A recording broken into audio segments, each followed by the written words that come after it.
I pulled into my dad's driveway a little after 5 in the evening, the winter sky already turning that deep blue that always makes Christmas. Lights look a little magical and a little sad at the same time. The house sat in a quiet neighborhood just outside Nashville. One of those older brick places with a big front window and a porch that had seen decades of birthdays and holidays. Warm yellow light spilled out onto the lawn from the living room, and from the street I could already hear the rise and fall of familiar voices. My name is Madeline Carter, but everyone calls me Maddie. That Christmas, I was 32 years old, and I had driven down from my small apartment in the city, telling myself it would be fine this year, that I was a grown woman and I could handle one family dinner. Maybe you know that pep talk. You sit in the car a minute longer, fingers on the steering wheel, heart doing that little nervous stutter. And before I take you inside with me, let me ask you something. What are you doing while you listen to this story?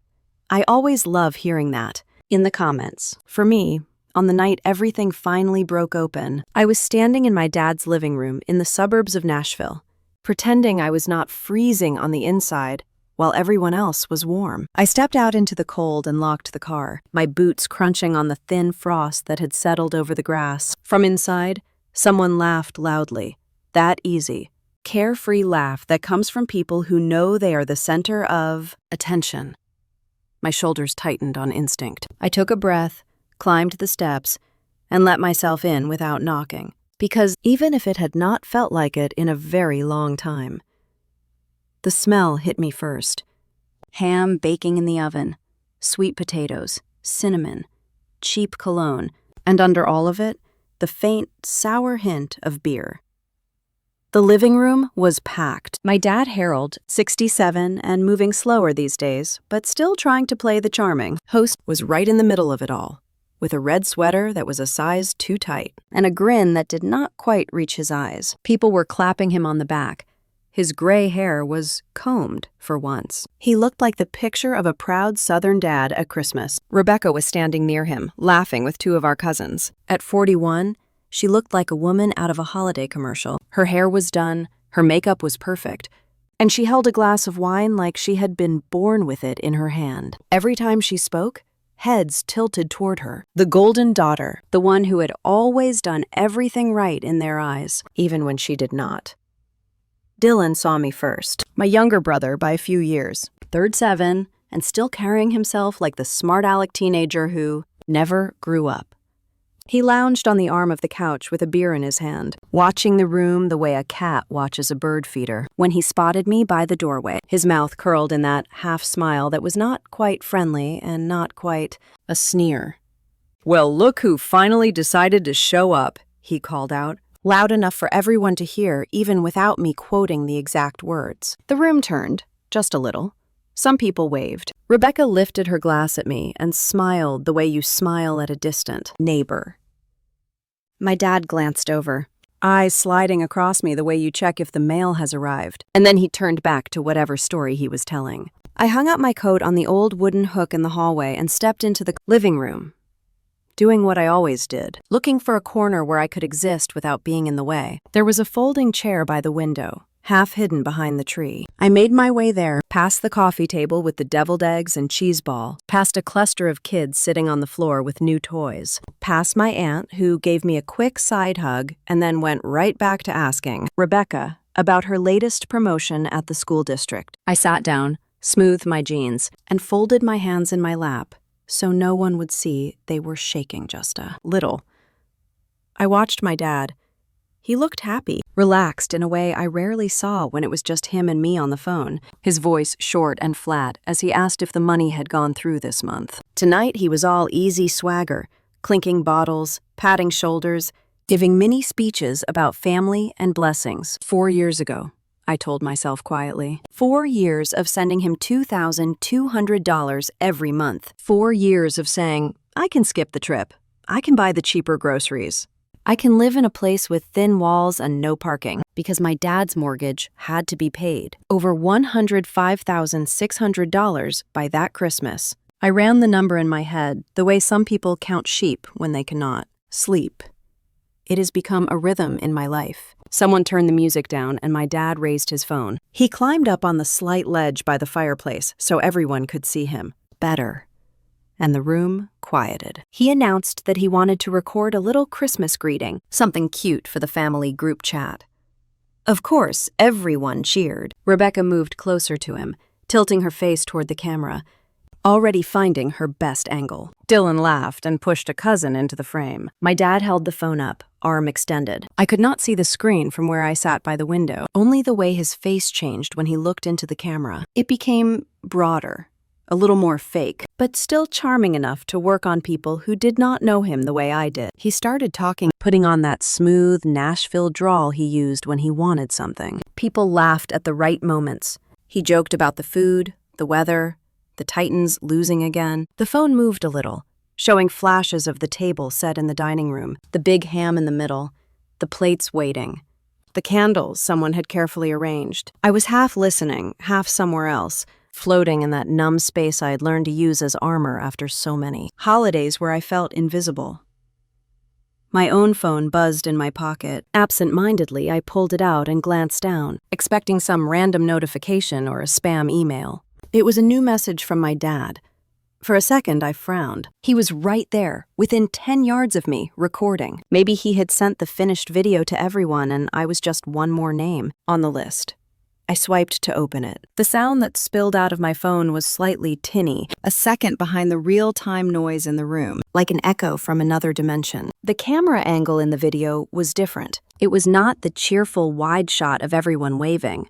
It was closer. My dad was at the head of the table, leaning back in his chair with a beer in his hand, his sweater riding up a little over his stomach. The image shook a bit, like he had set the phone down against a salt shaker. Behind him I could see plates, serving dishes, people moving in and out of frame, laughing. His voice, though, was completely clear. He was not talking the way he had just talked to the group. This was his real voice, the one that dropped into something sharper when he thought no one was paying attention who mattered. He said that his oldest girl was so good with money. Everyone around the table murmured and chuckled. He added that it was convenient to have someone like me, someone who would send money without asking questions, someone who would break her back to keep a roof over his head and never expect anything in return. Then he used the phrase that sliced through me like ice water. He called me their cash cow. He laughed about it. He said I was too dumb to ever figure out what they were really doing with my money. The laughter that followed that line in the video was louder than anything I could hear in the actual room. It filled my little spot by the window, crawled inside my ears, settled under my skin. I watched Rebecca in the frame, sitting to his right, tilting her head back and laughing like he had told the funniest joke of then night. She said that he should send that video to her so she could remember to remind me to pay on time, because if I ever found out the truth, it would be a real headache. Dylan leaned forward into the shot, grinning that same grin I had just seen when I walked in. He said that I thought I was some kind of savior, some kind of hero for helping, and that it was hilarious. He mimed someone throwing money in the air, and the people closest to him slapped the table and laughed even harder. I could feel my pulse pounding in my throat. The room around me in real time kept moving. People chatting, kids squealing, someone turning up the music a notch. On my screen, my dad reached for the phone, his face filling the frame. He smirked a little toward the camera and said that he was going to send this to Becky so she would remember not to go blabbing in front of Maddie, because some things were family business, and the cash cow did not need to hear the details. In the living room, a cousin bumped into my chair and apologized, without really looking at me. My phone felt heavy in my hand. I watched that last line again, his mouth forming the words that I had always suspected he thought but had never heard out loud. Cash cow. Too dumb. Does not need to hear the details. No one at that table, in the video or in the actual room, seemed to realize that the message had gone to the wrong person. They were still laughing, still relaxed, still acting like I was exactly where I had always been, tucked safely inside the role they had given me. The responsible one, the helper, the one who showed up and took care of things and never made a fuss. My blood went cold. It was a strange feeling, like everything inside me froze at once, while the rest of the world kept spinning. The din of conversation around me turned muffled, as if I were underwater. I stared at my dad on the screen, at my siblings smiling around him, and something in me quietly snapped. I stood up from the folding chair, my knees a little shaky, and slipped my phone into my pocket. From across the room, I heard my dad call out something about getting everyone to the table, about saying grace, about family being the greatest gift. Maybe he believed it, in his own twisted way. Maybe he did not. I just knew that the girl who walked into that house at 5 in the evening was not the same woman who was now turning toward the hallway, pulse roaring in her ears. That Christmas night in Nashville, I finally understood my place in that family. And I knew, as clearly as I knew my own name, that nothing about this would stay buried for long. If you have ever sat through a holiday pretending you did not hear the sharp edges under the laughter, if you have ever been treated like you were useful but not truly seen, you probably already know why I could not keep quiet after that. I stayed in the dim hallway, pulse pounding in my ears, the warmth from the dining room drifting toward me like it belonged to someone else's life. The laughter, the clinking silverware, the soft shuffle of chairs, all of it felt muffled, distant, like I was watching it through thick glass. My mind kept looping the video, my dad's voice, Rebecca's laugh, Dylan's smirk, the words cash cow, slicing through everything I thought I knew. The longer I stood there, the deeper the old memories pulled me down. Growing up in Nashville was a strange kind of loneliness. Our old house in Hendersonville had felt safe once, especially whenever Mom was around. She had this way of softening the world just by being in it. She smelled like lavender lotion and cinnamon rolls. And I still swear you could feel her warmth in a room 10 minutes after she walked out. When she got sick in late 2011, everything cracked. She died the week after Christmas in 2012. That was the year winter felt like it settled inside me. Dad changed overnight. He was still physically there, still working long shifts at the tire plant, still sitting at the same table for dinner. But emotionally, he went cold, detached. He barked orders instead of talking. He made decisions instead of asking. He clung to control like it was the only thing holding him together. Rebecca, she slid right into the empty spot Mom left behind. Dad treated her like she was the new center of the family. She got the first car, the extra money for school, the special attention. Dylan got excuses, second chances, and soft landings, no matter how many times he screwed up. And me? Well, I became useful. The housework fell to me. Groceries, homework help, laundry, making sure the bills got mailed when Dad forgot, holding my breath when he snapped, swallowing my hurt when Rebecca made fun of me for being too serious or too responsible. I learned early that being needed didn't mean being loved. One memory in particular cut through the rest. Senior year, I came home with the letter offering my full scholarship. I could barely contain myself.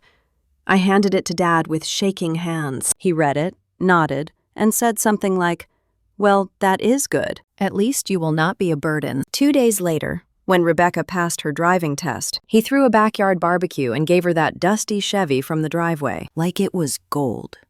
That was the moment I started believing my worth was tied only to what I could provide. And I carried that belief straight into adulthood. That is why, in 2019, when Dad called crying, I didn't even hesitate. I can still hear that phone call as clearly as the video I received tonight. He said he was behind on the mortgage, that the bank was threatening foreclosure. He said he was scared. Scared. I had never heard my dad use that word before. He told me Rebecca was pregnant again, and Dylan was drowning in credit card debt, and that he had no one else to turn to. I remember feeling something bloom in my chest. Not pride, not joy, but this tiny, fragile hope. Maybe I finally mattered. Maybe he finally needed me. I asked how much it was. He said $2,200 a month. My breath had caught in my throat, but I said I would do it. He seemed surprised, then relieved. He thanked me in this soft voice I had not heard since before Mom died. I lived thin after that, ate cheap, drove an old car that rattled every time I hit a pothole. I skipped vacations, skipped nights out, skipped upgrading anything in my life. Every first of the month, that transfer went through like clockwork. Tonight, Listening to him drink and laugh and brag about how dumb I was, I felt every sacrifice like a bruise. I turned my head toward the dining room when I heard footsteps. I stepped a little deeper into the shadows by the hallway window, not ready for anyone to see the storm brewing on my face. David walked past, phone in hand, still grinning. I watched the back of his sweater disappear into the kitchen and felt my stomach twist. The version of him in the video had already replaced the version standing in the next room. I could not separate them anymore. Rebecca's voice drifted toward me again.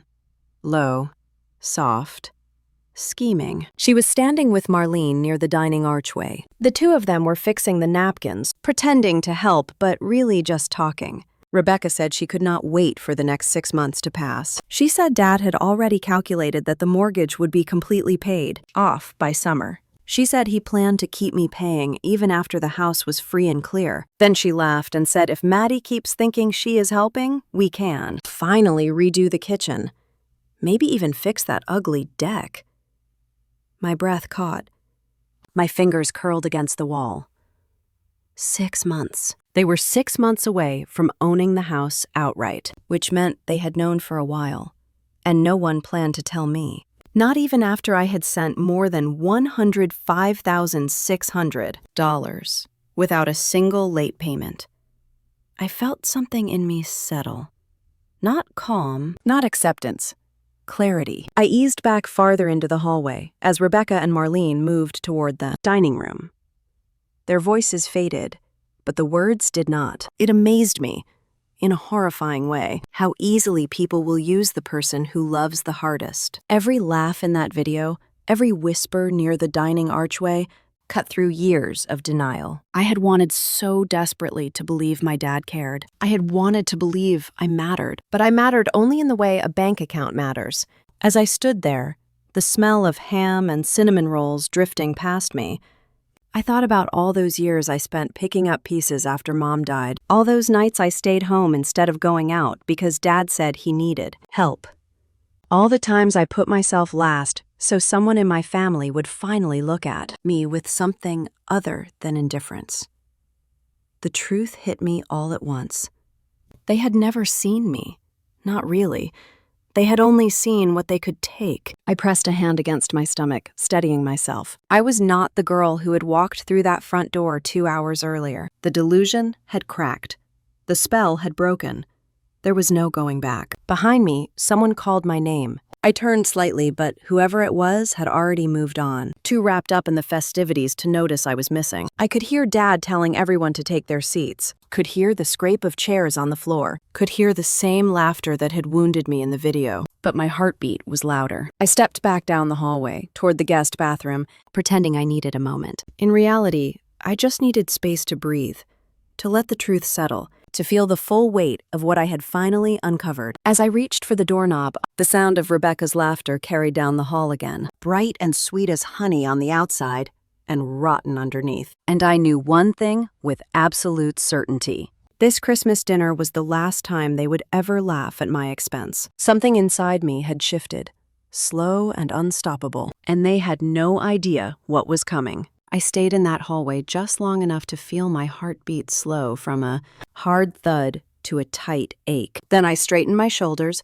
walked back to the front of the house, grabbed my coat from the hook, and slipped out the door without saying a word to anyone. Outside, the air in that Nashville suburb hit my face cold and clean. The sounds from inside the house were muffled now, wrapped in brick and glass and insulation. From the yard, the laughter sounded almost pretty. I knew better. I stood on the porch for a moment, fingers tight around my coat, staring at the Christmas lights my dad had strung along the gutters, white icicle strands that flickered gently in the cold. It should have been comforting. It just felt fake. I walked to my car on legs that did not quite feel like my own. The frost on the windshield had already started to creep in at the edges. I got in, shut the door, and the silence inside the car was so heavy it pressed against my ears. My phone was still in my hand. The screen lit my face with that harsh bluish glow when I tapped it. There it was. The video. Waiting. I could have deleted it, pretended I had never seen it. I went back inside, took my usual chair at the far end of the table, bowed my head for grace, and swallowed ham and resentment in equal measure. Instead, I hit play. Hearing it outside the house made it worse somehow. Harold's voice filled the car. The laughter echoed off the windows. Rebecca's bright little giggle. Dylan's lazy drawl. Cash cow. Too dumb. Does not need to know. I watched the whole thing through once. Then I watched it again. By the third time, my hands were not shaking anymore. They were steady. I did not trust myself to drive all the way back into the city that late, not in the state I was in. So I opened the booking app and pulled up the little guest house I had rented for the trip. It was 10 minutes from my dad's place, a simple one-bedroom behind an older couple's home. I had booked it instead of sleeping in my childhood bedroom because I had told myself I needed my own space. I did not realize how true that was until now. The drive there felt both instant and endless. I barely remember the turn, just the red and green glow of other people's Christmas decorations passing through the windshield. Nashville has this way of looking like a postcard in winter, all soft lights and dark trees. That night, it felt like a backdrop for someone else's story. When I pulled into the gravel driveway behind the guest house, my hands finally started to tingle. The adrenaline was wearing off, leaving a fine tremor under my skin. I let myself inside, closed the door, and leaned my back against it for a long moment. The place smelled like lemon cleaner and old wood. There was a little artificial tree in the corner, lights already plugged in and glowing. The owner had left a plate of sugar cookies on the counter with a handwritten note. Merry Christmas. I dropped my keys on the table and sank onto the edge of the bed, the mattress creaking softly. For a minute, I just stared at my hands in my lap, watching my fingers flex and curl. Then I picked up my phone again. If there is one thing working in logistics has taught me, it is this. When something feels off, you verify. You get the numbers. You get your facts straight. First, I opened the family group chat. The usual clutter of messages filled the screen. Photos of kids, recipes, memes that had been shared 10 times. The newest message was at the top. It was that video from my dad. I could see that it had been sent to everyone, not just to me. Right under it was a text from Dylan. It was meant to be private. I could tell from the tone. But he had sent it to the whole group. His words jumped out at me. He said that everybody should try not to say too much in front of Maddie, tonight. He said if I started asking questions, it would be a real problem. Then he added that it was best to just keep me happy and quiet until everything was finished. No one had responded yet, probably because they had not noticed the message, or because they were all in the same room. But there it was, out in the open, proof that this was not some offhand joke. They were coordinating. A cold calm settled over me. I backed out of the chat and opened my banking app. I had never really looked at the total before. I had watched each transfer go out, month after month, but I had not added them up in my head. Part of me had not wanted to know. I scrolled through the list. 4 years. Every first of the month.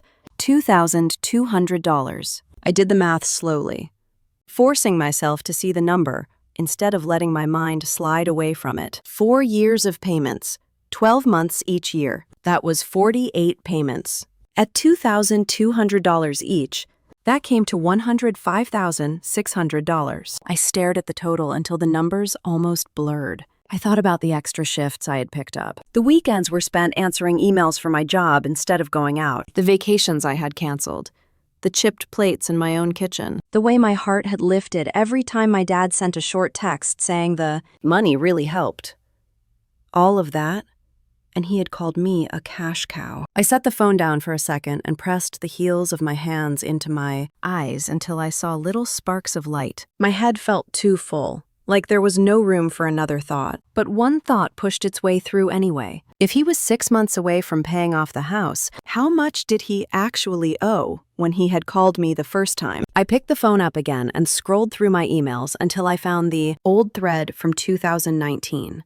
When he had first asked for help. He had sent me a photo of his mortgage statement back then. I zoomed in on it now. The original principal, the years left, the interest. I did some rough math in my head.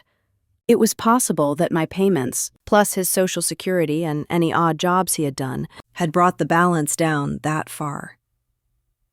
but something still felt wrong. There was only one way to know for sure. My fingers felt strangely steady as I searched for the customer service number for his mortgage lender.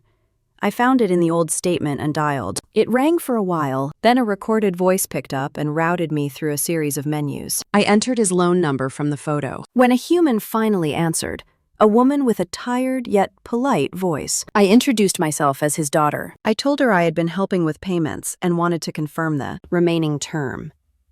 She hesitated, then asked me to verify a few details. I gave her the address, the approximate start date of the loan, and the last payment amount that had gone through. She typed for a while. Then she told me that the loan was in good standing. No late payments in the last several years. She said that at the current rate, including the most recent payment for December, the mortgage would be fully paid off in exactly 6 more months. 6 months. The same phrase I had heard Rebecca toss around so casually by the dining room. The same timeline my dad had apparently discussed with her and Aunt Marlene. While planning how to use my money for a kitchen remodel, I thanked the woman on the phone, trying to keep my voice level, and hung up. For a moment, I just sat there. The only sound in the little guest house was the soft hum of the mini fridge and the faraway echo of a train passing somewhere in the city. My mind lined up what I had learned in a neat little row. 4 years of payments from me. My dad's own income. A mortgage on track to be finished in 6 months. And a plan, discussed openly at the table, to keep taking my money after that. This was not an accident. It was not a misunderstanding. It was a con, a long game built on my loyalty and their silence. My phone buzzed in my hand again. For a second, I thought it might be my friend Fiona checking in, or maybe one of my cousins asking where I had gone, but it was neither of those. It was my dad. The text was short, no greeting, no apology, just a command dressed up as concern. He told me to delete that video. He said I was taking it the wrong way. He said I should not overthink family jokes. Looking at those words on the screen, my fingers finally stopped shaking completely. Every doubt I had left drained away. Whatever came next, I knew one thing. I was done being the only one in this family who paid the price for everybody else's choices. Sleep did not really come that night. I remember lying on that unfamiliar mattress in the Nashville guest house, staring at the ceiling while the little fake Christmas tree in the corner glowed soft and steady. My phone sat face down on the nightstand. I could feel it there, like a heartbeat, full of numbers and proof and ugly truth. Every time I closed my eyes, I heard my dad's voice again, laughing in that video, calling me something I would never forget. At some point, long after the neighborhood had gone quiet, a different kind of thought slipped in between the anger and the hurt. It was not about what they had already taken from me. It was about what else they might have their hands in. My dad was many things, but subtle was not one of them. If he had no problem lying to me, the daughter who had kept his life afloat for years, what were the odds he had told the whole truth to anyone else? I sat up, the room dim and blurry. I reached for my phone and opened my email. Years of messages sat there, stacked one on top of another, like layers of sediment. I scrolled back, farther and farther, until I hit a string of emails from nearly 2020. Back then, my dad had sent me his tax documents so I could help him file online. He had never liked dealing with numbers and forms, and I had always been the one to step in and straighten things out. At the time, I thought I was just being a good daughter. Now those old files felt like a window. I tapped open one of the PDFs. The numbers did not lie. On his return for 2020, there was a section marked as Other Income and another section that showed non-taxable assistance. It was not labeled clearly, but there were small notes in the margins in his messy handwriting, things like church help and benevolence. I rubbed my temple and opened the return from 2021. There it was again. Similar entries. I remembered asking him about it back then. He had brushed it off. Said something about a few small donations from the church when times were tight. I had believed him. Why would a man who was receiving regular help from his own daughter also ask for money from his church? Now, in the quiet of that guest house, the idea made my stomach twist. I closed the file and stared at the email thread. There it was, One line from him that I had forgotten until that moment. He had thanked me not just for doing the taxes, but for making sure everything looked right for that hardship grant. I remembered reading it and assuming he meant some kind of utility program. I had not asked more. I set the phone down and paced the small room, my sock feet whispering against the hardwood. Nashville in winter has its own kind of silence at night, especially away from the main roads.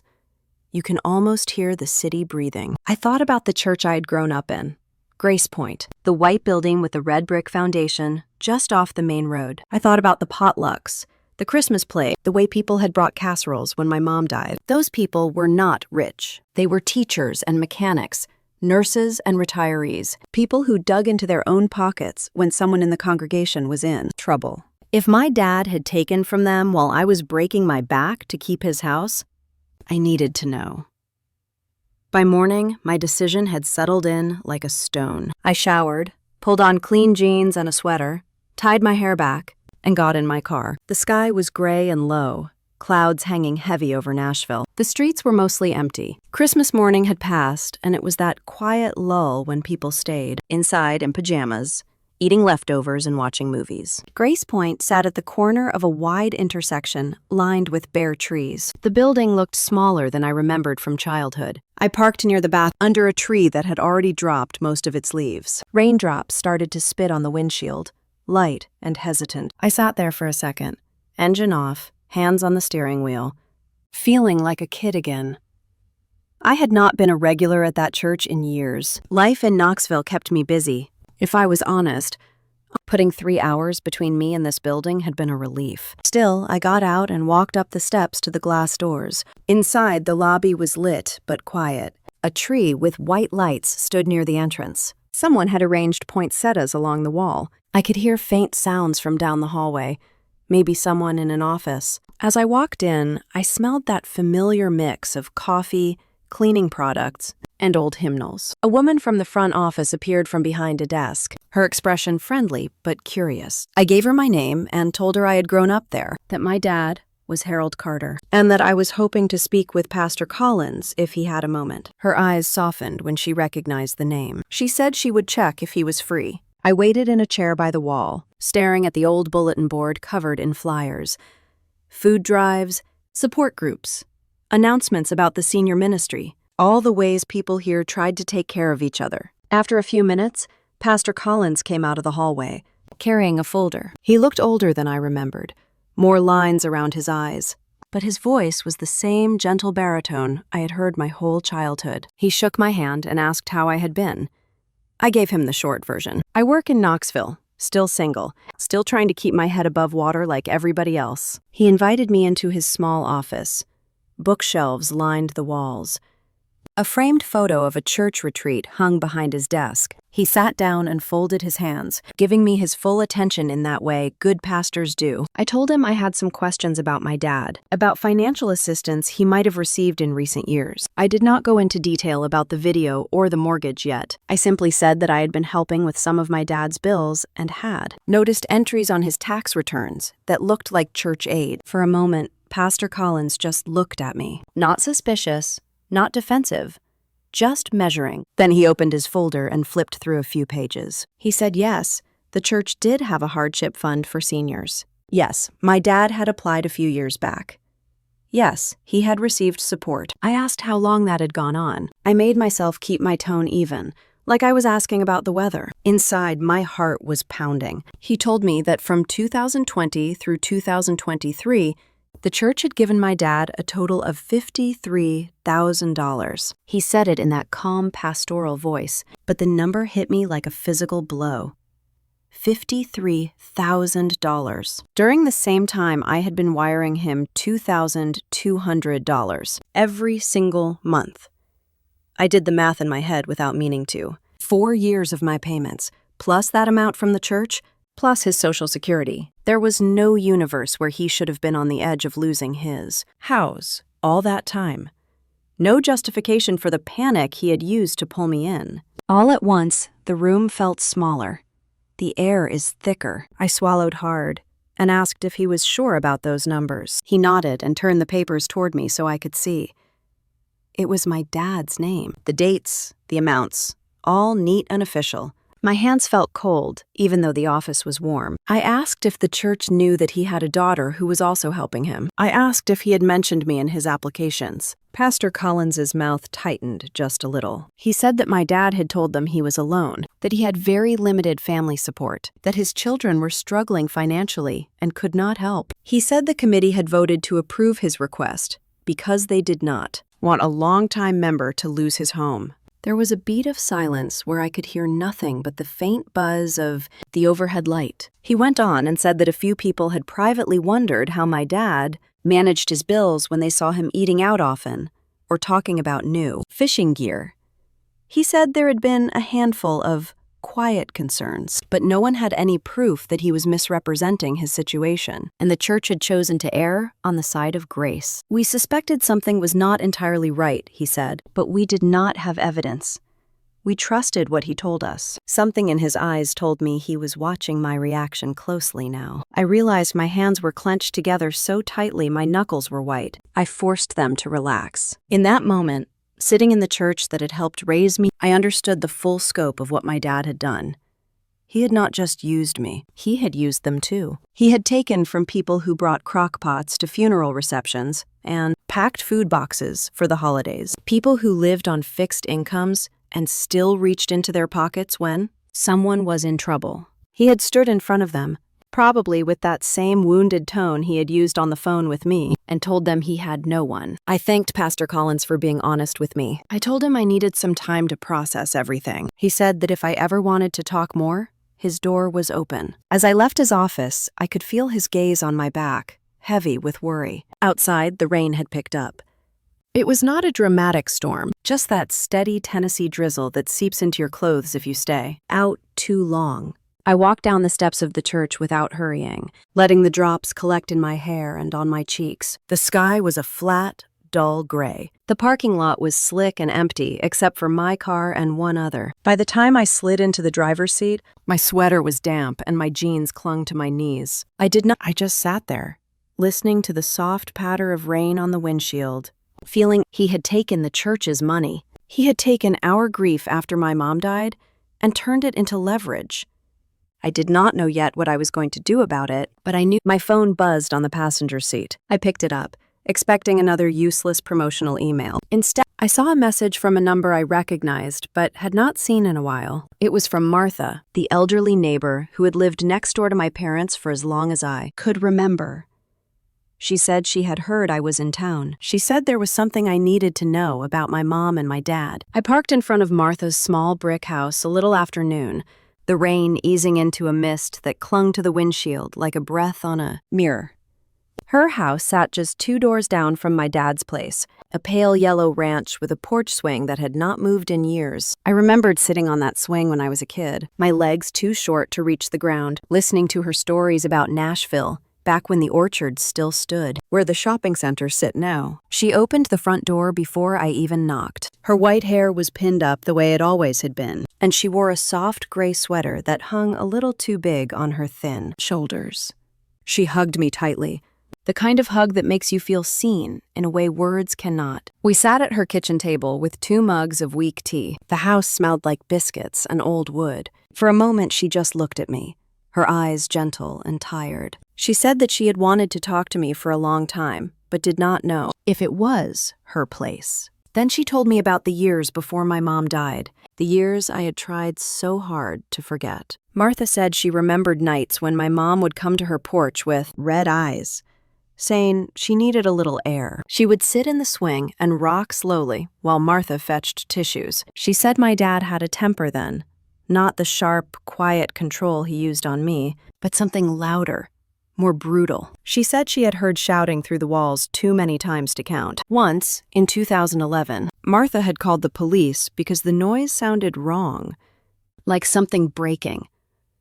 2 officers showed up. My mom had come outside, with her hair messy and her voice shaking. She told them nothing was wrong.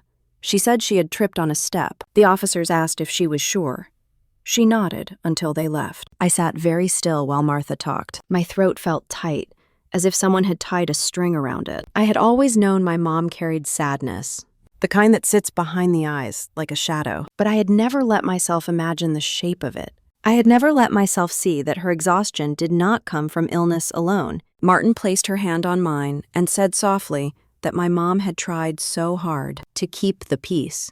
She said my mom used to whisper she did not want her kids growing up scared. She said the last year of her life, she seemed tired in a way that had nothing to do with hospitals. I think that was the moment something inside me cracked open wide and clean. Not the sharp break I felt when watching the video, but a deeper one. A quiet grief for the woman who had made everything soft before the world hardened around us. When I left Martha's house, the mist had turned into a steady drizzle again. I drove back to Knoxville with a hollow feeling behind my ribs, like someone had scooped something out of me and forgot to put anything back. By the time I got home, my apartment felt foreign. I hung up my coat, fed myself a quick dinner I barely tasted, and tried to pull myself together enough for work the next morning. I kept hearing my mom's voice in my memory, gentle and tired, and the echo of my dad's voice from that video layered over it like poisoned paint.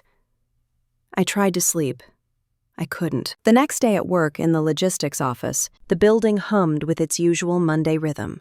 Phones ringing, printers clicking, the smell of burnt coffee drifting through the air. I forced myself to focus on my monitor, responding to customer emails and updating schedules. I kept my phone face down, pretending the world outside my job did not exist. Around 10 in the morning, my phone buzzed. I glanced at it and felt a stab in my stomach. It was Dylan. He asked where I was. I did not respond. A moment later, he called. I let it ring. Then he called again. When I finally picked up, his voice came in harsh and low. Everyone at the dinner said you were acting strange. You better calm down before you do something stupid. I opened my mouth, but no words came out. He was not done. He said Dad was mad, Rebecca was worried, and the whole family had decided I was overreacting. He said if I stirred up drama, I would regret it. His tone was the kind that comes right before a shove. I hung up on him. For a few minutes, I sat stiff at my desk, trying to breathe. I kept telling myself he would settle down. He always did. I was wrong. Around lunchtime, I went downstairs to grab a soda from the break room. When I stepped into the lobby, I heard shouting through the glass doors. A loud, furious voice. A voice I knew. I froze. Dylan stood outside the building, yelling my name, pounding on the glass like he owned the place. His face was red, his teeth clenched, his hair messy as if he had driven here in a rush. He shouted that I was tearing the family apart, that I had no right to go digging around, that I needed to stop whatever I was doing. People were staring. Receptionists stepped back.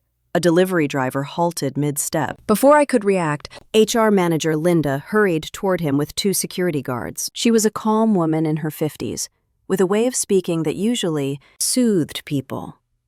Not today. She asked Dylan to leave the premises. He refused. He tried to push through the door. Security blocked him. Someone in the lobby whispered, "Should we call the police?" Linda looked shaken.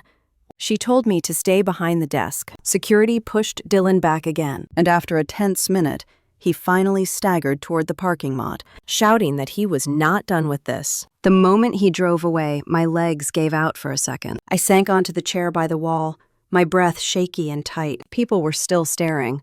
Someone asked if I needed water. Someone else asked if he was my husband. I shook my head. I could not speak. Back upstairs, I sat at my desk, unable to type a single word. My nerves were shot. I felt exposed, unsafe, small again, the way I felt as a child whenever my dad raised his voice. Then a hand gently touched the edge of my desk. It was Daniel, one of the senior coordinators who had worked with me for years. A quiet man with kind eyes who rarely spoke unless he had something important to say. He sat in the chair beside me and lowered his voice. He said he heard what happened. He asked if I was all right. Before I could give him the polite lie, my eyes filled and I shook my head. I told him a little. Not everything, but enough that he understood something serious was happening. He asked if he could see the video. I hesitated, then handed him my phone. He watched it once, his face growing darker with each word. When it ended, he exhaled slowly. He asked if I had backed it up anywhere. I told him no, that my dad had already asked me to delete it. At that, Daniel stood up, telling me to give him a minute. He came back with a small USB drive and his laptop. He said he used to work with digital files in his last job and knew how to pull the video directly from the internal storage, even if someone tried to delete it later. I watched him connect the phone, his hands steady, his expression focused. A few minutes later, he looked at me with a seriousness I had never seen from him. He said that the video was safe now, copied in several formats. He said I needed to keep it somewhere my family could never reach. Then he leaned in slightly, lowering his voice. Maddie, something is wrong. Someone is trying to cover their tracks. My skin prickled, but I could not respond.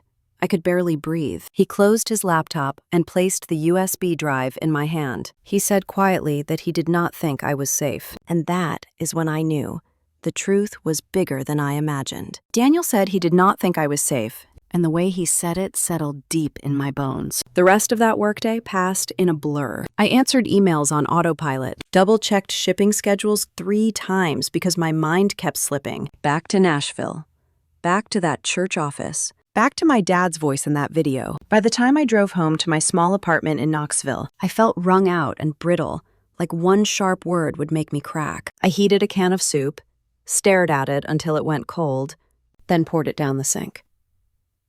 The quiet in my apartment felt different now. It had always been my refuge before, a place where I could breathe. Tonight, it felt like a waiting room before something big and unknown. My phone buzzed on the counter. For a second, I flinched, thinking it might be Dylan again. Instead, I saw a name I had not expected.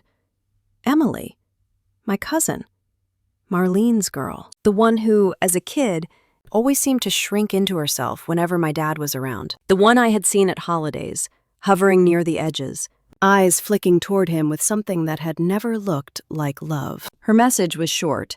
She asked if I was back in Knoxville. She asked if we could meet for coffee the next day. She said there were things she needed to tell me about my dad, and that could not wait. I stared at her words for a long moment, my heart beating faster again. Then I typed back that I was in town, that I could meet her at a cafe downtown around 10 in the morning. She replied almost immediately that she would be there. I did not sleep much that night either. The next morning was cold and bright, the kind of clear winter day that makes Knoxville's hills look sharper against the sky. I drove to a little cafe just off Gay Street, the one with brick walls and mismatched chairs where college kids and office workers mixed together over strong coffee and stale muffins. I got there early and chose a table near the back, facing the door. Emily arrived right on time. She had grown into herself since the last time I had really looked at her. 29 now. Dark hair pulled into a loose knot, gray coat buttoned tight, a crossbody bag slung over her shoulder, but she still carried that same wary tension in her shoulders, like she was always braced for a shout. She spotted me, hesitated for a heartbeat, then walked over. We hugged awkwardly. 2 relatives who shared blood, but not much history. Her hands were cold. We ordered coffee. She wrapped both hands around her cup like she needed its warmth to stay rooted.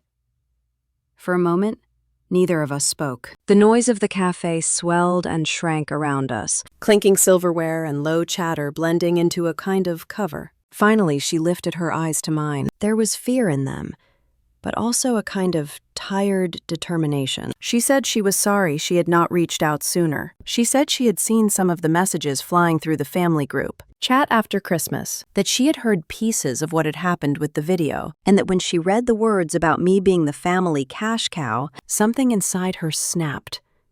I asked her softly what she meant. She looked down at her coffee, and her voice dropped so low I had to lean in to hear. She told me that in the summer of 2008, when she was 12, she had stayed at my parents' house for a few days. Marlene had been dealing with a surgery and needed help, and my mom had offered to watch Emily. Back then, I was in middle school, in and out of the house with friends and summer activities. I remembered Emily being there, sleep in the small guest room at the end of the hall. I remembered thinking she was quiet for a kid her age. Emily said that at first it was normal. Board games, cartoons. My mom makes pancakes. But then one night, my mom had to run to the store, and I was at a friend's house. That left Emily alone in the house with my dad. Her fingers tightened around the coffee cup. She stared at the table as she spoke. She said he had come into the guest room after dark and sat on the edge of the bed. He had asked her how she was sleeping, had told her she was growing up so fast, and had touched her leg under the blanket in a way that made her stomach twist. When she froze, he laughed softly and told her not to make such a big deal out of things. She said she had pushed his hand away and curled up tight, and that after a moment he had gotten up and left, muttering something about not being appreciated. She had lain there awake the rest of the night, heart pounding, too frightened to move. The next day my mom came back from the store, and everything went on like nothing had happened. Emily said she had not known how to tell anyone. She had only been 12. She had barely understood what she was feeling, only that it felt wrong. On the third night, it happened again. He came in, smelling like beer, and sat on her bed. This time, his hand traveled higher. She choked on a sob as she told me this part. My own stomach clenched. She said she had screamed, loud, louder than she thought she could. The sound had startled him. He jerked back. My mom had come running down the hall, asking what was going on. Emily had been sobbing, unable to get words out. My dad had stood by the door, face dark, saying she had a nightmare, that she was confused. Emily said my mom had taken her into the bathroom, closed the door, and tried to soothe her. She had asked what happened. Emily had tried to explain, stumbling over words she barely knew. My mom's face had gone white. She had said she believed her. Then, the next day, Marlene had shown up early. My mom had called her and asked her to come get Emily. There had been a hushed conversation in the kitchen. Raised voices. My dad said he would never do something like that. Marlene cried. My mom said she believed the girl. Then the arguing stopped. The house went quiet. Marlene had pulled Emily aside in the driveway before they left. She had told her that sometimes adults misunderstand things, that talking about this could ruin the whole family, that no one would believe her anyway. She had said they needed to move on. She had asked Emily to never bring it up again. So she never did. As she finished, Emily swiped at her eyes with the back of her hand, embarrassed. The coffee in front of her sat forgotten. I felt like the world had narrowed to just this table, this story, this moment. I heard my own voice asking her how she had lived with that all these years. She shrugged a small, tired shrug. She said she had done what a lot of girls do, pushed it down, blamed herself, kept away from my dad as much as she could, avoided me during holidays because she was afraid that if she got close to me, he would notice and find a way to shut her up. That last part hit me harder than I expected. I thought back over all the gatherings where I had seen her across the room and assumed she was shy, uninterested, stuck in her own world. I had never once wondered if she was scared. Emily reached into her bag and pulled out a small, worn notebook. The cover was faded blue with a little flower pattern. She opened it carefully to a page marked with a bent corner. The paper was yellowed a bit, the ink slightly smudged with age. She turned the notebook so I could see. On that page, in the shaky handwriting of a 12-year-old, she had written about that night in 2008. She had written about the room, about my dad sitting on her bed, about being scared and screaming. She had drawn a little box around the date at the top of the page. There were tear stains in one corner. I touched the edge of the paper with my fingertips, gently, as if it might crumble. My throat ached. My chest felt heavy. Any leftover image of my dad as just a flawed man, just a struggling widower who had made bad decisions, died at that moment. The man who had taken my money and lied to the church had also sat on the edge. I could not excuse any of it anymore. I asked Emily why she was telling me now, after all this time. She said that when she saw the way he spoke about me in that video, laughing about how he was using me, something in her snapped. She realized he had been hurting people for years and getting away with it. Every time. She said she was tired of being part of his silence. She took a deep breath and added that she was scared. Scared of what he would do if he found out she had talked. Scared of how her mom would react. But she was more scared of what would happen if no one ever held him accountable. We sat there in that cafe with Christmas music playing softly overhead and people passing by the windows, living their regular lives while the ground shifted under my feet. I thanked her for trusting me. I told her I believed her. That part did not require effort. It felt as certain as knowing the sky was blue. We agreed that for now, she would keep the original journal, but that she would take photos of the pages and send them to me so there would be a record somewhere else. something that could not be ripped up in anger or misplaced in a move. After she left, I stayed at the table for a long time, staring at my cooling coffee. I thought about my mom, about the lines of worry I remembered around her mouth. I thought about Martha calling the police that time and my mom sending them away. I thought about all the ways my dad had taught us to keep quiet, and I knew that quiet had done nothing but protect him. The video of the Christmas dinner, the bank records, the confirmation from the church about the hardship fund money. Now Emily's journal. The pieces were piling up. It felt like standing at the edge of a cliff, realizing you are either going to step back and pretend you never saw the drop, or you are going to climb down and show the world what is underneath. I took out my phone and opened a new search. I typed in the name of a lawyer in Knoxville that one of my coworkers had mentioned before, a woman named Grace Whitman, who handled civil cases and was known for not backing down when things got ugly. Looking at her office address on the screen, I felt something settle in my chest. Not peace, not yet. Resolve. It was time to put everything I had into the hands of someone who knew how to use it. Grace spread every document across her desk, her fingers moving slowly at first, then faster, as she pieced my life together like a puzzle that never should have existed in the first place. The small meeting room in her office building smelled faintly of old paper and peppermint from the candy dish near the printer. I sat there with my hands clasped tight, trying to keep them from shaking. The rain tapped against the windows, a soft rhythm that somehow made the air feel tenser. She examined the Christmas video again, the one of my dad laughing while calling me the family's cash cow. She read through Emily's page from the 2008 journal, her expression hardening as she took in each line. She looked over my banking records, showing every monthly mortgage payment of $2,200. Then she read the financial statements from Grace Point Church, confirming the $53,000 he received over the past few years. Grace finally set everything down and leaned back in her chair. She was a woman in her early 50s, sharp as a blade, but warm in a way that made you want to tell her things. "You know you are," had not told anyone else. Her voice came out steady and low. "Addie, he cannot sue you. He has no legal ground to stand on." I watched her fold her hands, waiting for the part that scared me more. She lifted her eyes to me. "But you, Maddie, you can file civil action. And it would be strong." I stared at the evidence laid out, all the pieces of betrayal forming something heavy and undeniable. I had never gone after anyone legally. I had spent my whole life trying to keep the peace. But peace had not protected me. It had trapped me. Grace told me I had options: financial fraud, emotional exploitation, misappropriation of funds, possible charges linked to Emily's case, depending on statute limitations and corroboration. She said the church's records alone were damning. I asked her what would happen next.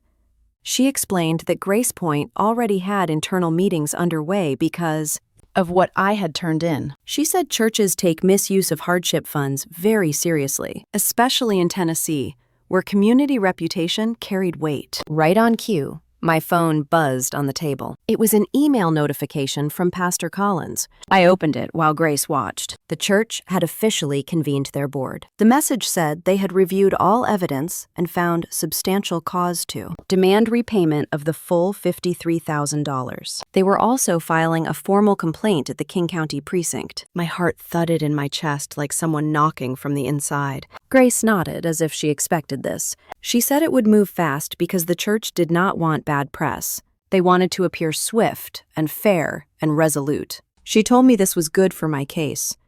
But I could not feel good. I felt stunned, hollow, small again. Just like when Dad yelled when I was a kid and my mom shrank into the background with tired eyes. Before I could say anything, my phone buzzed again, a text from Dad. I read it silently. "You did this. I lost the house and the church because of you." I swallowed.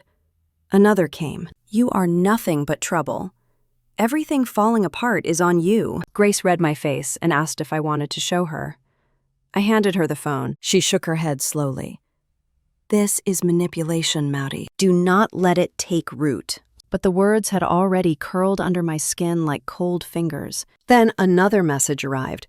this time from Dylan. If Dad does something stupid because of you, that guilt is yours. Think about that.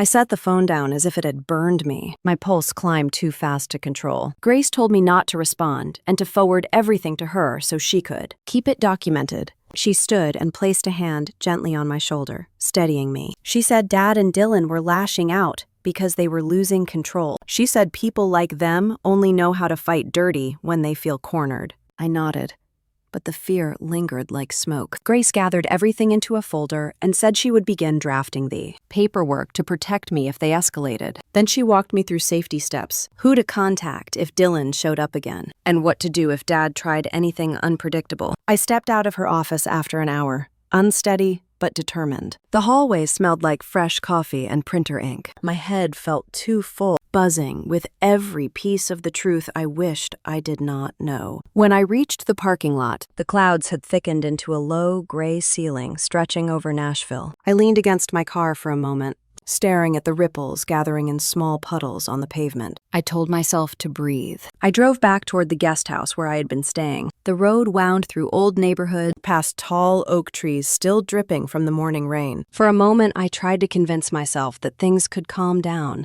that maybe this storm would pass. But that hope died quickly when my phone rang again. An unknown number showed up on the screen. I hesitated before answering, bracing myself. A firm male voice came through. "Maddie Carter, this is Detective Hughes from the King County Police Department." My grip on the steering wheel tightened. He said he had received a report from Grace Point Church, along with material I had provided through Pastor Collins. He said the board had mentioned an incident from 2008 involving my cousin Emily. He said they were opening an investigation. Detective Hughes paused before telling me they needed to schedule a formal interview with me as soon as possible. My mouth went dry. My pulse kicked up. I asked him if this was serious. He said it was very serious. He asked if I could come downtown tomorrow morning, and then he added something that hit me harder than everything else that day. "We believe your father may be involved in more than financial misconduct. We need to talk." I ended the call with my breath trembling in my throat. Everything around me suddenly felt too quiet, too sharp, too real. I sat alone in my parked car with the rain starting again, drops hitting the windshield like soft taps. Detective Hughes needed to meet. The police were involved. Emily's pain was no longer a secret, and the truth I thought I understood was about to go even deeper. The next morning, I sat in a small interview room at the police station. Fingers laced together so tightly my knuckles ached. The fluorescent lights hummed overhead, making everything look a little too sharp, a little too exposed. Detective Hughes sat across from me with a legal pad and a small recorder on the table, his expression steady and professional in a way that both calmed me and scared me. He explained the process, that our conversation would be recorded, that I could stop at any time, that the goal was to get a clear picture of what had happened. I nodded, my throat dry, and started talking. I told him about the Christmas video, about my dad sitting at the table laughing, while he called me the family cash cow. I told him about the mortgage payments, $2,200 every month for 4 years. I told him about the email from Grace Point that showed $53,000 in hardship funds going to my dad from 2020 through 2023. Then I told him about Emily. I described the coffee shop in Knoxville, the look on her face as she told me about that summer in 2008, when she was 12, and stayed with us for a few days. I told him what she remembered. My dad coming into the guest room at night, sitting on her bed, touching her. I told him about the scream, about my mom running down the hallway, about the fight in the kitchen between my mom and Aunt Marlene, about the way it had all been smoothed over in the morning. I slid the printed copy of the journal page across the table. He read it slowly, eyes moving line by line. He did not react big, but his jaw tightened just enough for me to notice. He asked careful questions. When did I first learn about it? Did I remember my mom and Marlene arguing that week? Had I ever seen my dad behave inappropriately around other girls? I answered as honestly as I could. Sometimes I had to stop and breathe, the words catching at the back of my throat. When we finally finished, my head felt light and heavy at the same time. He switched off the recorder and thanked me for being candid. He said they would be speaking to Emily directly, and to others who might corroborate parts of the story, including Martha, and possibly neighbors and church leaders. He said that the financial side and the possible abuse were separate, but connected, because they painted a larger picture of my dad's patterns. As I walked out of the station into the pale winter light, I felt like I had left pieces of myself on that table. Important pieces, painful pieces, but ones that needed to be examined under brighter light than I could provide, alone. Back in Knoxville a few days later, I kept waking up with my heart pounding, as if I had been running in my sleep. The past and the present tangled together until I could not tell which ache belonged to which wound. At some point, I realized I was not going to be able to carry all of this alone anymore. On a Wednesday afternoon, I sat in a soft beige chair in a therapist's office near downtown. The woman sitting across from me was in her early 60s, with kind eyes and a cardigan that looked like it had seen 100 similar stories. Her name was Dr. Reynolds, and she spoke in a calm, gentle tone that did not push, but did not let me hide either. The first session, I talked in circles about my mom dying in 2012, about picking up the pieces of the house, while my dad grew colder and more controlling, about standing in kitchens and living rooms and always feeling like a shadow next to Rebecca's glow and Dylan's noise, about telling myself that being useful meant I was loved. Eventually, I told her about the 4 years of mortgage payments, about how guilty I felt for not seeing it sooner, for letting it go on so long, for not questioning more. She stopped me there and asked who had actually done the lying, who had built the story I believed. She said that kids who grow up in chaos often mistake endurance for love, that my body had learned to carry more than it should have because I thought. That was the price of belonging. Hearing it laid out like that made my chest ache, but it also made something loosen. Just a little. While I was trying to untangle my history in that quiet office, my family was waging their own war in a place a lot louder. It started with a notification on my phone when I was sitting on my couch one evening. A throw blanket pulled up around my shoulders. Rebecca had posted something on Facebook, and mutual friends kept reacting to it. She had written one of those long public posts that look like concern on the surface, but bleed poison underneath. She said that she was worried about her little sister. She said that grief had twisted me, that I had become paranoid and was making up stories about our dad, who had only ever done his best. She did not name me outright, but she did not have to. Half the family knew exactly who she was talking about. She implied that I was unwell, that I was imagining things, that I had misinterpreted jokes, that I was trying to destroy a good man's reputation because I could not handle my own issues. Reading it, I felt heat rise from my chest to my face. Friends from high school commented saying things like, "Always here for you. Rebecca, family is hard." A few relatives chimed in with little hearts and prayers. No one tagged, but I could feel my name hanging in the spaces between their sentences. For a second, I almost replied. I wanted to type until my fingers cramped, to paste the video link, to explain the numbers, to post the church's letter and Emily's journal page. Then I heard Grace's voice in my head, telling me to keep my powder dry, that social media fights do not win legal battles. So I took a screenshot and sent it to her instead. Then I closed the app and set my phone face down, breathing hard. The world did not stop for my family drama. Bills still came. Work still needed me on time. Life moved on and dragged me with it.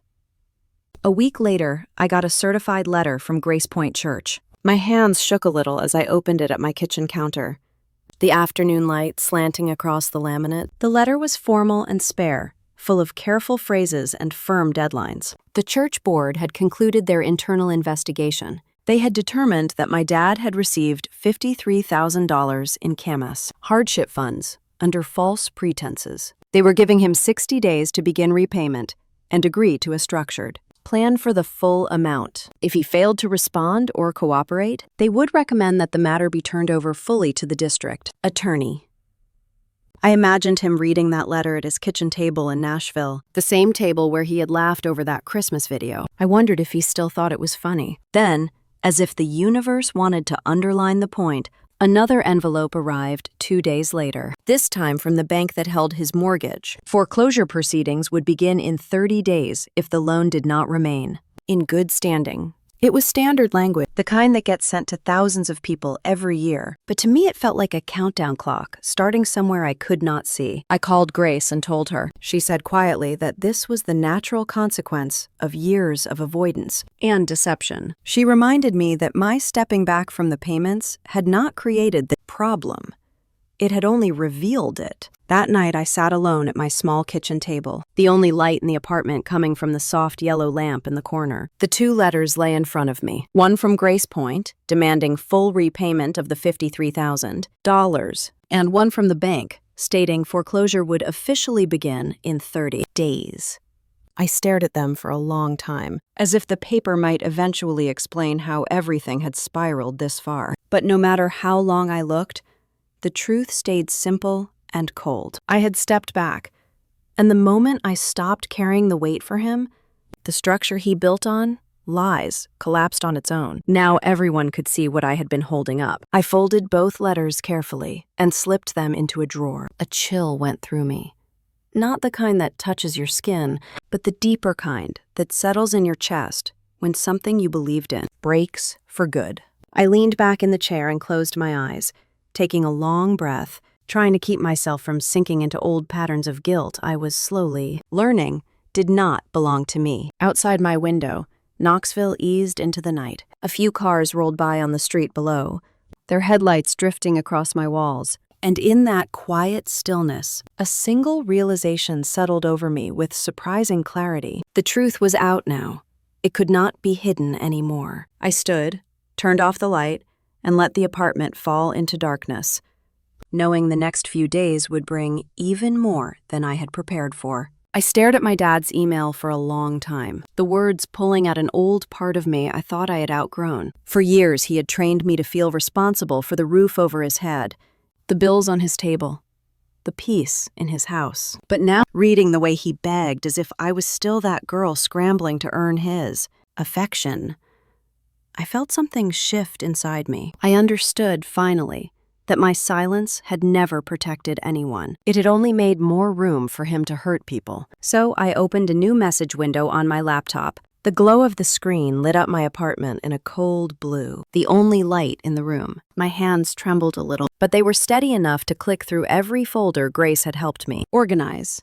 I attached the Christmas video where my dad laughed about me being their cash cow. I attached the bank statements showing every $2,200 payment I had made. I attached the confirmation from Grace Point about the $53,000 hardship fund. I attached Emily's scanned journal page from 2008. I attached my statement to Detective Hughes. Then I wrote a short note. This is what has been happening. These are the facts.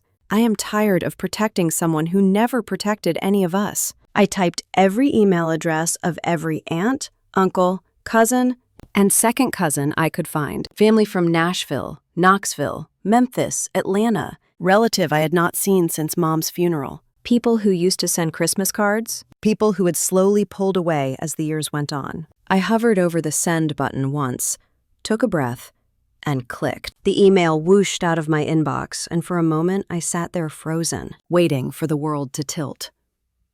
It did. Within minutes, replies flooded in. Some wrote short messages, stunned or confused. Some wrote long ones, disbelieving or angry. A few called me brave. Others accused me of betrayal. One uncle replied saying I should have come to him first. One cousin said none of this sounded like the Harold she knew. Another said she had always felt something off around him. Then came Rebecca's reply. A wall of words in all caps. She said I was destroying the family. She said I had twisted everything. She said I had broken Dad's heart. She even wrote that I had manipulated Emily, that I had taken advantage of her vulnerability. I deleted it without finishing. I knew exactly who she was protecting. Dylan's email arrived next. It was shorter. One sentence. You are dead to us. I sat back and let the noise roll over me. A storm I had unleashed with a single decision. My laptop kept chiming until I finally shut it closed. By early evening, someone began knocking at my apartment door. Hard. Aggressive. The sound made my pulse spike instantly. I looked through the peephole. Rebecca stood on the landing in her tan coat, face red with fury. Dylan was behind her, pacing like he was warming up for a fight. They both looked like they had driven straight from Nashville without thinking, twice. Rebecca banged again, the noise vibrating through my hallway. "We need to talk." "Maddie, open this door. We are not leaving until you do." I stepped back from the door, my heart hammering. Every instinct I had learned in childhood rushed back. Stay quiet, stay small, stay agreeable. But I did none of those things. I said through the door that I was not opening it, that they needed to leave. My voice shook, but I got the words out. Dylan shouted that I was a coward. He kicked the bottom of the door hard enough to rattle it in the frame. I reached for my phone with shaking hands and texted my friend Fiona, who lived nearby. I also texted Daniel and told him what was happening. Both said they were on their way. Rebecca kept pounding on the door, shouting about how the entire family was sick of my lies. I backed into the kitchen and tried to breathe, reminding myself that I was safe, that there was a lock between us. The sound of footsteps thundered up the stairs a few minutes later. For a second, I panicked that Dylan had gone to get something from the car. But then I heard Fiona's voice, firm and furious, telling them to back away from my apartment before she called the police. Daniel was right behind her, his presence steady and grounding. He told them they needed to leave immediately, or he would file a trespassing report. For a moment, tension crackling in the air like static. Finally, Rebecca pulled Dylan back, muttering that they were not done, that I would regret this. They stomped down the stairs, and the building quieted again. When they were gone, Fiona wrapped her arms around me in a tight hug, while Daniel checked that the WT hallway was clear. I sank into the hug, my whole body trembling from adrenaline. Daniel told me to keep the door locked and handed me a new portable camera for my entryway, something he had ordered when he worried things might escalate. They stayed with me for a while. We sat at my kitchen table while the heater kicked on and off, filled the small apartment with a steady hum. They talked about work, movies, anything to keep the air from collapsing under the weight of everything happening. After they left, I sat there alone again, the quiet settling like dust. The next morning, I woke to an email from Grace Point Church. They informed me they had officially filed their full report with King County Police. They thanked me for bringing the matter to their attention. They said they were cooperating fully. The same afternoon, while I was at my desk at work, trying to concentrate on routing schedules, I received another envelope from the mortgage company. My dad's foreclosure date had been finalized. It would happen the following week. There was nothing more I could do. I held the letter in my hands for a long time, feeling strangely steady. Not relieved, not triumphant, just steady, like a ship finally finding its balance on rough water. That evening, as the winter sun dipped low behind the Knoxville skyline, I returned home and checked my mailbox. A single envelope sat inside, with my name written in handwriting I recognized. Instantly, my dad's handwriting. I carried it upstairs slowly, sat on the couch. I turned it over in my hands. The paper felt soft from being handled too much, maybe folded and unfolded again.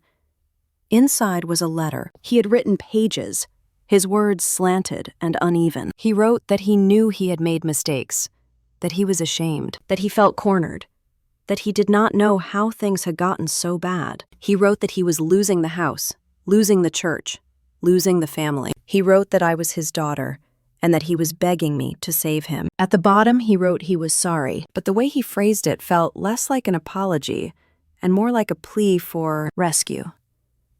I read the last line again. He asked me to forgive him and to save his house. For a long time, I just sat there at my kitchen table in Knoxville, the letter spread out in front of me, the ink shaky in places like his hand had not wanted to cooperate. Outside my window, the city was sliding into late afternoon, the sky pale and washed out, the streetlights just starting to blink awake. I could hear distant traffic, someone laughing on the sidewalk below, the normal sounds of regular life. Inside me, nothing felt regular.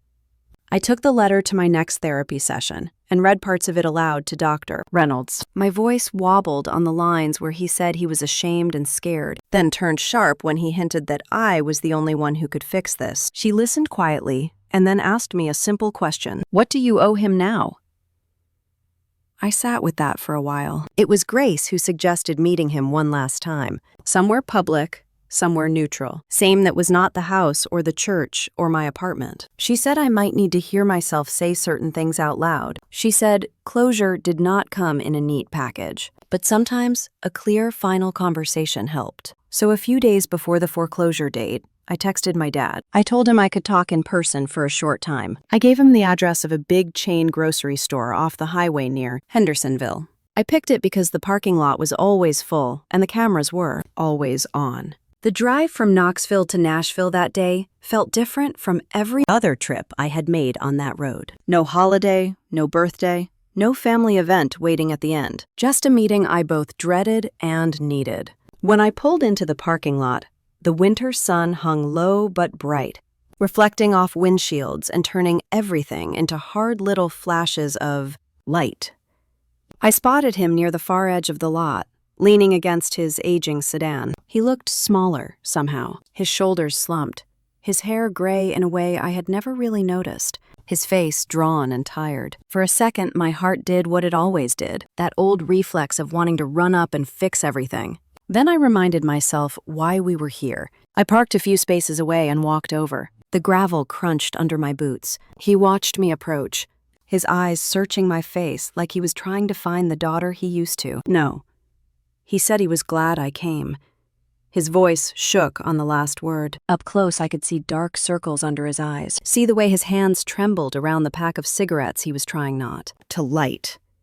He started talking fast. He said the bank was serious, that the church was pushing for their money, that the family was pulled in all directions. He said if the house went, everything went. Our memories, Mom's garden, the only place that still felt like a home to him. Then he said the part I knew was coming, that I could stop all of it, that with my help, he could catch up, buy enough time to calm the church down, maybe work out a deal. He reminded me how much I make now, how I had always been clever with money. I listened without interrupting, letting every word sit between us in the cold air. When he finally ran out of steam, he looked at me the way he used to look at past due notices. Like I was a problem he could still talk his way around. He said that I could not let him lose everything, that no decent daughter would do that. My hands were cold in my pockets, but my voice came out steady. I told him that I did forgive him, but not in the way he wanted. I said I was choosing to let go of the hope that he would ever be the dad I needed. I was choosing to stop carrying his shame like it was mine. I was doing that for my own heart, not as a gift to him. Then I said I was not going to save him from what he had done. I told him I had already given him 4 years of my life, more than $105,000 of my income, and more emotional energy than I could measure. I reminded him that while I was sending money from Knoxville, he was taking money from Grace Point. While I believed I was saving our family home, he was laughing about me behind my back. I told him calmly that he had chosen every step that led to this parking lot, that it was not my job to build a bridge over a cliff he had jackhammered himself. For a moment, he just stared at me, his mouth slightly open. Then the anger rose. It always did. He said I was cruel, cold, ungrateful. He said he had fed me and clothed me and given me a roof. He said I was just like my mom, weak and dramatic, and always making him the bad guy. Hearing him speak about her like that made something burn hot and clean in my chest. I told him no, I was not like Mom. She had stayed and taken it until it killed her from the inside out. I said I was stronger because I chose to stop. I chose to walk away. He flinched then, just a little, like the words had finally slipped past his armor. His face twisted, caught between rage and something that almost looked like fear. He said I would regret this. When I was older and alone, I would wish I had kept my family. I told him quietly that I was already less alone than I had ever been when I let people see the truth, that the loneliness I felt as a child in that house had been far worse than any peace I might find now. Cars kept moving past us, shoppers pushing carts, life going on around this small storm. Someone glanced our way but quickly looked away again. To anyone else, we were just two people arguing outside a grocery store. To me, it felt like the final scene of a life I was no longer willing to live. I told him I hoped he would one day learn something from all this, that I truly did not wish him harm, but I would not rewrite the ending to make him more comfortable. Then I said goodbye, Not see you later, not talk to you soon, just goodbye. I turned and walked back to my car. He called my name once, then again, but I did not look back. My hand shook a little as I started the engine, but by the time I reached the exit, my breathing had evened out. A week later, the house in Hendersonville went through foreclosure. It felt strange to see the listing vanish from real estate websites and then reappear with a fresh coat of language, as if the bricks and walls and floors had been wiped clean of everything they had held. I did not drive by. I did not need to watch strangers move into the place where so many ghosts still lived. Dad ended up renting a small trailer in a park outside Nashville. Word traveled through the family grapevine. Someone said the place was rough, that the neighbors were loud, that the roof leaked when it rained. Dylan visited him sometimes. Rebecca posted vague messages online about loyalty and betrayal. I stayed out of it. Emily started therapy with a counselor in her town. She texted me after her second session and said it was hard, but she felt like she could finally breathe without waiting for the other shoe to drop. She said telling the truth out loud to someone who believed her felt like standing in sunlight after years of dim rooms. I told her I was proud of her. I meant it with my whole heart. Grace Point announced to the congregation that the hardship fund had been misused and that the person responsible was on a long repayment plan. They did not say his name from the pulpit, but everyone knew. The church set up new safeguards and a committee to oversee future aid. Some people were angry. Some were disappointed. Some quietly reached out to me with messages that said they were sorry and that they had never imagined what I had been carrying. Life in Knoxville kept moving. A few months after everything blew up, my manager called me into his office at the logistics company. He told me he had noticed the way I handled crises, the way I kept projects steady even when things got messy. He offered me a promotion to senior coordinator with a salary that finally reflected the work I had been doing for years. I walked out of that office feeling lighter than I had in a decade. With the raise, I moved out of my old cramped apartment into a place up on a hill with big windows and a view of the city lights at night. I bought a new couch that did not sag, a real dining table instead of the wobbly hand-me-down I had used since college, a plant for the windowsill that I promised myself I would try not to kill. The first night in the new apartment, I stood by the glass and looked out over Knoxville. The lights glittered like scattered coins. It did not erase what had happened, but it felt like a beginning that belonged to me. On a warm Saturday in early spring, Fiona and I drove out toward the mountains and hiked one of the easier trails.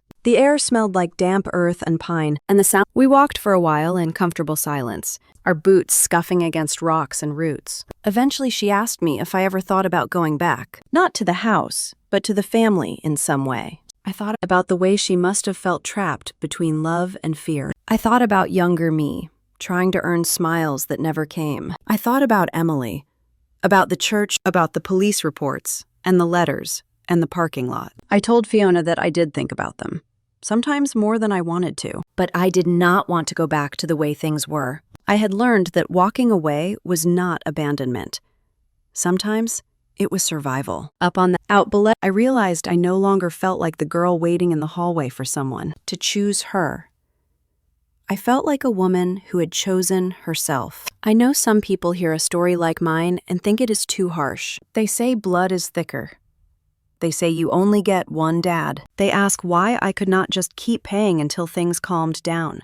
They do not see that sometimes the greatest kindness you can offer a person is to stop cushioning the fall they built for themselves. If you have ever felt invisible in your own family, if you have ever been used or dismissed, or told you were only valuable when you were giving, I hope my story reminds you that you are allowed to stand up. You are allowed to step away, and you are absolutely allowed to build a life that feels safe and honest and yours. If you have ever been told you were too much or not enough for your own family, remember this: silence can be power, and truth can be the loudest revenge. Tell me in the comments what integrity means to you and where you are listening from.